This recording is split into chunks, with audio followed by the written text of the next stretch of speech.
नमस्कार मैत्रिणींनो, आजच्या व्हिडिओमध्ये ना 32 साईजचा कटोरी ब्लाऊज कशा पद्धतीने स्टिच करायचा तर तेच मी तुम्हाला आज सांगते. बघा, मागच्या व्हिडिओमध्ये याची ब्लाऊज डिझाईन, बॅकनेक डिझाईन दाखवली होती आणि कटिंगसुद्धा याच्या आधीच्या व्हिडिओमध्ये दाखवली होती. तर तोच ब्लाऊज आज कसं कटिंग करायचा, तर जे सर्व पार्ट आहेत का, अस्तर आणि मेन फॅब्रिक एवढे पार्ट मी जोडून घेतलेले आहेत आणि बॅक पार्टसुद्धा स्टिच करून झालेला आहे. याचा व्हिडिओसुद्धा याच्या आधी दाखवला आहे, तर तो तुम्ही व्हिडिओ जाऊन नक्की बघा. तर बघा, मी बाहीची अस्तरवरती कटिंग करायची राहिली होती, तर ती बाहीची कटिंग करून घेते. कारण बाहीची लांबी 8.5 इंच घेतलेली आहे आणि पाऊण इंच सिलाई मार्जिन म्हणजेच मी 9.25 वरती मार्किंग करून घेतलं. तिथून मोंडा खोली 3 इंचावरती दिली, खालच्या साईडने 1 इंच वरती घेतलं, वरून 1.5 इंच मोंड्याच्या तिथनं खाली घेतलं आणि अशा पद्धतीने बघा बाहीला आकार देऊन घेतलेला आहे. मी स्केलच्या साह्याने आकार दिला. जेवढा दंड घेर आहे तर तेवढा दंड घेर टाकला. पुढे 2 इंच सिलाई मार्जिन घेतलं, पुढे क्रॉसमध्ये रेष आखून घेतली आणि अशा पद्धतीने बघा अस्तरवरती मी बाही कटिंग करून घेतलेली आहे. तर बाही कटिंग करून अशाच पद्धतीने मेन फॅब्रिकवरती सुद्धा अशीच बाही कटिंग करून घ्यायची व्यवस्थित ठेवून. फक्त मेन फॅब्रिकला अर्धा इंच एक्स्ट्रा मार्जिन सोडून द्यायचं. पुढच्या मोंड्याचा आकारसुद्धा हा कट करून टाकला आणि बाही मी एक बाही तुम्हाला दाखवते कशा पद्धतीने तयार करायची. तर बघा, हे जे आहे तर ती ही बाहीच्या काटाच्या साईडला आहे. काट असे वेगळे नसल्यामुळे एक लेवलमध्ये सर्वात आधी एकावरती एक मला ठेवावं लागलं. व्यवस्थित ठेवल्याच्या नंतर ना एक्स्ट्रा मार्जिन सोडायचं आणि कटिंग करायचं. तर अशाच पद्धतीने मी कटिंग केलं आणि कटिंग करताना एक काळजी घ्यायची, दोन्हीही पार्ट बाहीचे एका बाजूची होणार नाहीत याची काळजी घ्यायची. आधी एक आहे तर तो जसा आहे तसा कटिंग करून घ्यायचा अस्तरचा. पण दुसरा कटिंग करत असताना जर पहिली बाही आपण कशी तयार केली हे फक्त लक्षात घ्यायचं आणि तशाच पद्धतीने दुसरी बाही जोडायची. बघा, आता माझ्या साईडला जी आहे तर ती मोंडा खोली आहे, जी आहे पुढच्या बाजूची तर ती आहे. दुसऱ्या वेळेस जोडताना तशी काळजी घ्यायची आणि दोन्हीही समोरासमोर आल्या पाहिजेत, जेणेकरून बाही आपली चुकणार नाही. बघा, अस्तर आणि मेन फॅब्रिक जोडून घेतलं, एक दाबटीप टाकून घेतली. दाबटीप टाकताना अस्तरच्या बाजूने दाबटीप टाकायची. बघा, अशा पद्धतीने परत वरून एक फिनिशिंगची टीप टाकली आणि सर्व बाजूंनी अस्तर आणि मेन फॅब्रिक जे बाहीचं आहे तर हे अशा पद्धतीने जोडून घ्यायचं. अशाच पद्धतीने दुसरी बाहीसुद्धा अशीच जोडून घ्यायची. तुम्ही दोन्ही बाही अशाच जोडून ठेवा. तर मी बघा बाही तर जोडून दाखवली. यानंतर पुढचे पार्ट आहेत ते फक्त अस्तर मेन फॅब्रिक हे जॉईंट करून घेतले होते मी.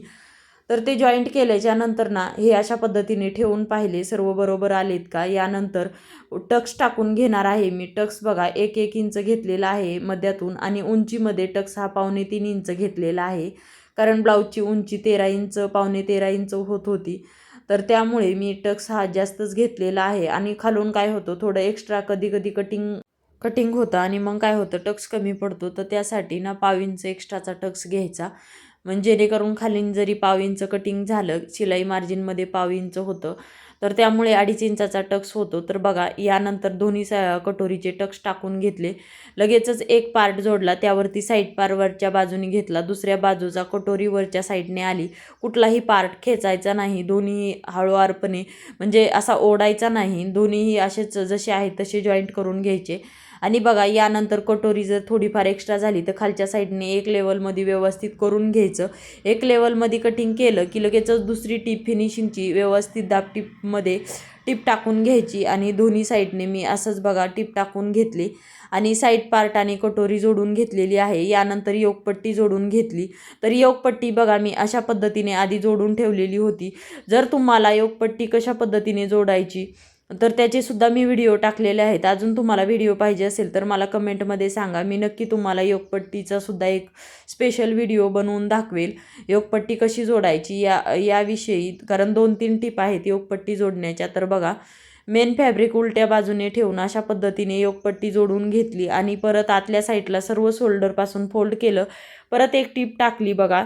आणि मोठी जी साईज आहे तर त्या मोठ्या साईडकडनं कटोरी ही जी योगपट्टी आहे तर ती बाजूला काढायची. म्हणजे जी हुक लूकची साईड असते त्या साईडने योगपट्टी बाहेर काढायची, वरून एक दाबटीप टाकून घ्यायची, व्यवस्थित दाबटीप टाकायची आणि दोन्ही साईडला मी अशीच योगपट्टी दुसऱ्या साईडची सुद्धा योगपट्टी जोडून हुकलूक पट्टी जोडून सर्व मी रेडी करून घेतलं. बघा, आता फक्त आपला पुढचा जो गळा आहे तर या गळ्याला ना पायपिंग करायची आहे, तर तेवढं फक्त व्यवस्थित कटिंग करून घ्यायचं आणि हे बघा एकावरती एक ठेवायचं.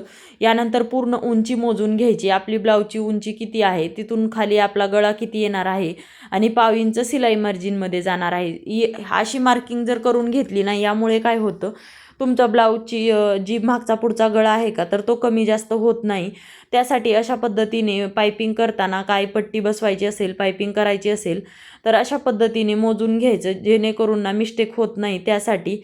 तर बघा मी काय केलेलं आहे, क्रॉसमध्ये अशा 1.5 इंचाच्या 2 पट्ट्या काढून घेतल्या. 2-3 तुम्ही पट्ट्या काढून घ्या, कारण दोन्ही साईडच्या गळ्याला म्हटलं होऊन जातील. आणि ह्या सर्व पट्ट्या मी एकाला एक लावून जॉईंट करून घेणार आहे व्यवस्थित. परत क्रॉसमध्ये कट केल्या आणि नंतर सरळमध्ये टीप टाकून परत सरळ जोडून घेतल्या आणि अशा पद्धतीने वरतून एकदा टीप टाकून घेतली. ह्या पट्ट्या जोडून घेतल्याच्या नंतर दोन्ही पुढच्या पार्टला ह्या पट्ट्या होऊन जातात, तर त्यासाठी मी आधी जोडून घेतल्या. आणि यानंतर ना एका साईडने फोल्ड करायच्या, जवळजवळ पाव इंचाच्या पुढेच, म्हणजे अर्धा इंचाच्या जवळजवळ एवढं फोल्ड करून घ्यायचं एका बाजूने. फक्त आपल्याला ही बाजू जोडत असताना ना फक्त याचं काय करायचं, ती ना फक्त शिलाई मार्जिनसाठी पाव इंच राहिले पाहिजे एवढं सोडायचं. पार तेवढी पट्टी जी आहे तर ती फोल्ड करून घ्यायची. तर बघा एका साईडची मी तुम्हाला पट्टी जोडून दाखवते. अशा पद्धतीने मी पट्टी जोडून घेतली. तर लास्टला आल्याच्या नंतर खालच्या साईडला फोल्ड केलं आणि जिथे गळ्याला गोल आकार येतो तिथे एक प्लेटसुद्धा घेतलेली आहे. आणि अशा पद्धतीने व्यवस्थित दोरे वगैरे कट करून टाकायचे. एक्स्ट्रा मार्जिन असेल कट करायचं, टक्स टाकून घ्यायचे आणि आतल्या साईडला फोल्ड करून गोट टाकून घ्यायचा. बघा गोट बनवून घेत आहे मी याला. कमी जास्त पायपिंग तुम्ही करू शकता, लहान मोठी आपल्या आवडीनुसार करता येते, तर त्यानुसार करू शकता. त्यासाठी मग जास्त पट्टी कमी जास्त पट्टीसुद्धा घ्यावी लागते. तर अशा पद्धतीने या साईडला मी गोट टाकून घेते आणि असाच दुसऱ्या साईडला सुद्धा अशाच पद्धतीने मी पायपिंग करून घेणार आहे. आणि असेच दोन्ही साईडचे पुढचे पार्ट तयार करून घेते. पुढचे पार्ट असेच दोन्ही तयार झाल्याच्या नंतर व्यवस्थित एकावरती एक बघा ठेवून बघायचे, कटिंग करून बघायचे. दोरे वगैरे असतील ते एक्स्ट्राचे कट करून टाकायचे. तर आता शोल्डर जॉईंट करायचं. शोल्डर जॉईंट करण्याच्या आधी काय करायचं, कमरेच्या साईडने फक्त एक लेवलमध्ये राहू द्यायचं. कमरेच्या साईडने खालीवरी पार्ट होऊ द्यायचा नाही. आणि बघा जेवढी उंची आहे तर तेवढं मार्किंग करून घ्यायचं आणि अशा पद्धतीने एक टीप टाकून घ्यायची. आधी एक जोडून घ्यायचा पार्ट, नंतर दुसरा पार्ट घ्यायचा, तो सुद्धा कमरेच्या साईडने अशाच पद्धतीने एक लेवलमध्ये कमरेच्या साईडने घ्यायचा. तर बघा अशा पद्धतीने घेतल्याच्या नंतर जेवढी उंची आहे 12.5 इंच तेवढं मार्किंग करून घ्यायचं. आणि दोन्ही साईडचे शोल्डर जॉईंट करून 2-2, 3-3 टीप टाकून मी शोल्डरला अशा पद्धतीने तयार करून घेतले. आणि बघा शोल्डर तयार झाल्याच्या नंतर बाही जोडण्याच्या आधी, ही मागच्यासुद्धा एका व्हिडिओमध्ये मी टीप सांगितली होती की बाही जोडण्याच्या आधी फुगा वगैरे येऊ नये, फिटिंग व्यवस्थित यावी म्हणून काय करायचं, तर तीच प्रोसेस इथे तुम्ही यूज करायची. एकावरती एक ठेवायचं, व्यवस्थित आहे का, कटिंग वगैरे कमी जास्त आहे का तर ते चेक करून घ्यायचं आणि कटिंग करून घ्यायची. तर बघा दुसऱ्या साईडचं सुद्धा मी असंच एक लेवलमध्ये ठेवून कटिंग करून घेतलं. आणि यानंतर आपण बाही जोडायला घेऊया. तर मध्यातून अशा पद्धतीने शोल्डरवरनं बाहीला आधी शोल्डरवरचं मार्किंग करून घ्यायचं. 2.5 मी मार्किंग करून घेतलं. यानंतर बाही घ्यायची. जर कोणती बाही कुठल्या साईडला आहे हे एकदा चेक करून घ्यायचं आणि तशा पद्धतीने ठेवून घ्यायचं. जी कमी मोंडा खोली जी आहे तर ती पुढच्या बाजूला आली पाहिजे आणि जास्त आहे तर ती मागच्या बाजूला आली पाहिजे, याची काळजी घ्यायची. बाही लांबी 8.5 इंचाची आहे तर तशाच पद्धतीने 8.5 वरती मार्किंग करून घेतलं. आणि बाही जोडताना कधीही शोल्डरपासूनच बाही जोडायची. तर अशाच पद्धतीने दुसऱ्या साईडची सुद्धा बाही जोडून घ्यायची. आणि दुसऱ्या साईडचे सुद्धा बाही जोडून घेतल्याच्या नंतर दोन्ही साईडच्या बाही जोडून झाल्या की दुसऱ्या साईडला सुद्धा हीच प्रोसिजर वापरायची. आणि दोन्ही साईडच्या बाही जोडून झाल्या की परत एकदा रिचेक करायचं बाही लांबी आणि डबल 1-2-2, 3-3 टीप टाकून घ्यायच्या बाहीला जोडण्यासाठी. म्हणजे 2 टीप तर फिक्स टाकायच्या, एक ही बाही जोडतानाची आणि परत एक टीप टाकून. तर असं करून ना 2 टीप टाकून घ्यायच्या आणि मोंड्यामध्ये जो आहे बाही आपली जोडून घ्यायची. दोन्ही साईडला व्यवस्थितपणे जोडायची. कुठलाही पार्ट याचा सुद्धा खेचायचा नाही, कोणताच पार्ट खेचायचा नाही. तर त्यामुळे बाही आपली व्यवस्थित प्रॉपर लागली जाते. बघू शकता तुम्ही किती सुंदर बाही लागलेली आहे. आणि अशीच 2-2 टीप टाकून ना बाही जी आहे तर ती उंची चेक करून परत 2 टीप टाकून ब्लाऊज अशा पद्धतीने बघा मी फिटिंग करून घेतलेला आहे. पूर्ण ब्लाऊज फिटिंग करून झाल्याच्या नंतर तुम्हाला दाखवलं आहे, कारण फिटिंगचा व्हिडिओ मी याच्या आधी बऱ्याचशा व्हिडिओमध्ये तुम्हाला सांगितलेलं आहे की ब्लाऊज फिटिंग कसा करायचा. स्टेप बाय स्टेप हे सर्व माहिती बऱ्याचशा व्हिडिओमध्ये सांगितलेली आहे. तर आधीचे सुद्धा तुम्ही व्हिडिओ नक्की जाऊन बघा. तर आजचा व्हिडिओ तुम्हाला कसा वाटला हे सुद्धा मला नक्की कमेंट करून सांगा. आणि हो, व्हिडिओला लाईक करा, शेअर करा, सबस्क्राईब करा. तर चलो बाय, टेक केअर, धन्यवाद व्हिडिओ लास्टपर्यंत पाहिल्याबद्दल.